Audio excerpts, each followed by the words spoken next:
বাচ্চারা যেহেতু বাসায় রোজা রাখে সেই জন্য সেহেরি এবং ইফতারিতে চেষ্টা করি ওদের পছন্দের খাবারগুলোকে বেশি প্রায়োরিটি দিতে, কারণ সারাদিন পরে যখন রোজা রেখে ইফতারি করতে বসে ওর পছন্দের খাবারগুলো দেখলে দেখবেন খুব খুশি মনে চেটে পটে তৃপ্তি করে খায়। আর যদি 19-20 হয় তাহলে কিন্তু ভালো মতো খায় না।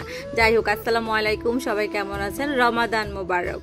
অনেকদিন পরে একটা ব্লগ নিয়ে হাজির হয়ে গেলাম। আসলে আমরা যারা বাবা মা আছি আমাদের বাসায় দেখবেন এখন দুইটা পার্ট হয়ে গেছে। হাজব্যান্ড হচ্ছে অয়েলি ফুড খাবে না, হেলদি ফুড খাবে, আর হচ্ছে বাসায় হচ্ছে বাচ্চারা হচ্ছে ওরা খাবে রিচ ফুড। তো দুইটা মিলিয়ে মাঝে মাঝে এমন হয় নিজেকে এইভাবেই মেনটেন করি। চিন্তা করলাম যেহেতু ভাজা পোড়াটা আসলে না প্রত্যেক দিন ইফতারিতে ভালো লাগে না, তো চিন্তা করলাম যে না, তেহারি করি, বিফ তেহারি। এটা তো বাচ্চাদের পছন্দ এবং বাচ্চার বাবারও পছন্দ, ঠিক আছে? তো আর কি করার আছে। আর আমার নিজের জন্য একটু পায়েস করে নিচ্ছি। শুধু বাপ ছেলেদের কথা চিন্তা করলেই তো হবে না, নিজের কথাও চিন্তা করতে হবে। কারণ ইফতারি করার পরে আপনার ঠান্ডা ঠান্ডায় ক্ষীরের মতো পায়েসটা খেতে খুব ভালো লাগে, আমার অনেক শান্তি লাগে। জানেন না, আমি এটা মনে হয় দ্বিতীয় না তৃতীয় রোজার ভিডিও, তো আমি কিন্তু এখনও রেখে রেখে একটু একটু একটু একটু করে খাচ্ছি। ছোট ছোট কৌটাতে করে সাজিয়ে রেখেছিলাম, ওগুলো একটা একটা করে খাই, 1 চামচ করে খাই। তো যাই হোক, এখানে আমার তেহারিটাও বসিয়ে দিলাম, ওইদিকে হচ্ছে পায়েসটাও হচ্ছে।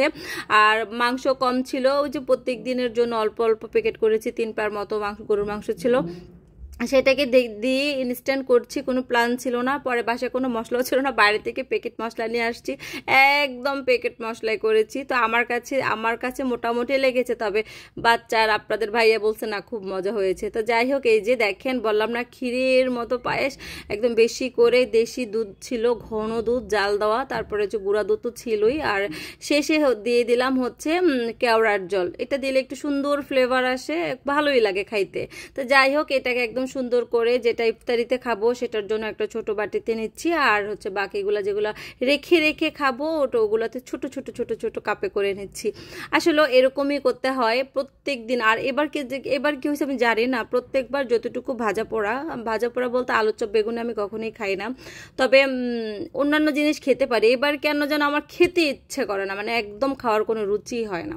কিন্তু বাচ্চারা হচ্ছে একটু পরপর রান্নাঘরে যাবে। আমি আজকে সন্ধ্যাবেলা ইফতারিতে কি করছো?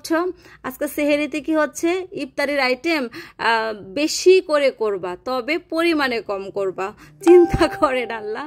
তো যাই হোক, এই মানে ওদের কথা চিন্তা করে, বাবার কথা চিন্তা করে সবসময় করা হয়। তো এইদিকে হচ্ছে আমি চালটা ভেজে নেব। তো ভুলে আমি আপাকে গাজর কাটতে বলছিলাম, ঠিক আছে? ভাবছিলাম পোলাও করবো প্রথমে, পরে যেহেতু বিরিয়ানি করতেছি, পরে লাস্টে মানে তেহারি, তারপরে ওটার ভিতরে দিয়ে দিলাম, মানে বিরিয়ানি দিয়ে দিলাম। তো যাক, সমস্যা কি, এটা তো খাওয়াই যায়। তো এদিকে হচ্ছে মাংসটা দিয়ে চালের সাথে ভালো মতো ভেজে তারপরে হচ্ছে পানি দিয়ে দিব।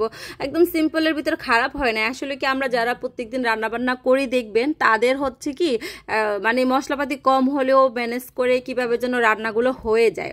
তো যাই হোক, এই ভয়েসটা দেওয়ার সময় মনে হয় যে একবার আজান দিল, একবার ফোন আসলো, একবার হচ্ছে মেসেজের রিংটং আসে, কত কত প্রবলেম। আর আরেকটা কথা হচ্ছে, যেহেতু এখন মাহে রমজান দেখে আমি একটু পেজে অ্যাক্টিভ কম। আসলে বছরে একবারই একটু ইবাদতের মাস আসে, সেজন্য আমি একটু ব্লগ কম দিচ্ছি। ব্লগ দিলে পেজে বেশি অ্যাক্টিভ থাকতে হয়। শুধু কিছু ভালোবাসার আপুদের সাথেই আছি যুক্ত, এছাড়া হচ্ছে আমি পেজ থেকে একটু দূরে আছি, দূরেই থাকবো পুরো রমাদান মাসটা। এবং রমজান মাস শেষ হয়ে গেলে হচ্ছে আমার বাচ্চার এক্সাম শুরু হয়ে যাবে, তখন আরও দূরে থাকবো। তো একদম কোরবানির আগ পর্যন্ত হচ্ছে মানে অ্যাক্টিভিটিটা আমার কমই থাকবে। তবে পেজটাকে সচল রাখার জন্য মাঝে মাঝে মানে প্রতিদিন যেরকম অল্প অল্প রিলস পোস্ট দিচ্ছি ওই রকমই দেখবো, আর মাঝে মাঝে হচ্ছে ব্লগ দিব।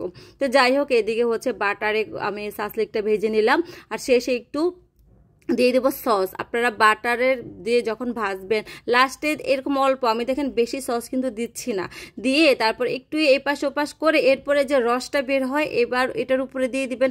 বিশ্বাস করবেন না, এত এত মজা। আমার বাসায় সেদিন যে কি অবস্থা এইটা নিয়ে, লাস্টে আমি একা একা খেয়েছিলাম, ওটা মানে সবাই হামলা করছে আমার ওই একটা সাসলিকের উপরে। তো যাই হোক, ওইদিকে আমার সাসলিকটা হয়ে গেছে, আর এদিকে হচ্ছে আমার তেহারিটা হয়ে গেছে। নামানোর আগে অনেকগুলো ঘি দিচ্ছি, আগেও কিন্তু দিয়েছিলাম, যেহেতু আমি রেসিপি দিচ্ছি না সেই জন্য হচ্ছে কোথায় কি করেছি সেটা আর বললাম না। তো এই তো আলহামদুলিল্লাহ হয়ে গেছে আমার সেহরি প্লাস হচ্ছে ইফতার, দুইটার জন্যই একটাই খাবার, একদম ভাজা পোড়া ছাড়া, সিম্পল। আসলে সত্যি কথা, ইফতারি টেবিল সেহরি দুইটাই কিন্তু শুধুমাত্র বাচ্চাদের কথাটাই চিন্তা করে ওদের মেনুগুলোই ঠিক রাখি, এটাই করি, কারণ এটাই করা উচিত, তাহলে ওরা আগ্রহ নিয়ে রোজা রাখবে। যাই হোক, আসসালামু আলাইকুম, ভালো থাকবেন।